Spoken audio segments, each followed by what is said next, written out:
Ci saranno i sindaci delle 7 città capoluogo di provincia del Veneto, delle città di Venezia, Treviso, Rovigo, Padova, Verona, Vicenza e Belluno, domenica 16 maggio a Venezia, per la festa della Sensa, tradizionale rinnovo dello sposalizio di Venezia con il mare, nello specchio d'acqua di San Nicolò al Lido.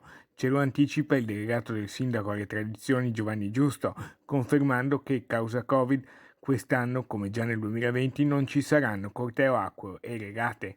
Confermata invece la messa presieduta dal patriarca Monsignor Francesco Moraglia nella chiesa di San Nicolò del Lido. Ci limiteremo indubbiamente, ma senza assolutamente privarcene, di quello che è il simbolo dell'evento, o meglio lo sposalizio dei veneziani con le loro acque. Saranno presenti anche i sindaci di Genova, Pisa e Amalfi, che avranno il compito di consegnare l'anello dogale ricevuto nel 2019 e tenuto eccezionalmente dalle antiche repubbliche marinarie per 2 anni, proprio a causa del blocco provocato dal virus. Saranno soltanto poche gondole, una di queste porteranno a bordo il sindaco di Venezia e il patriarca, che con la famosa frase "sposiamo te, o mare, in segno di vero e perpetuo dominio", lanceranno poi l'anello in acqua. Giusto ribadisce la grande attualità di un rito così antico. Il prossimo anno sicuramente ritornerà la vera festa,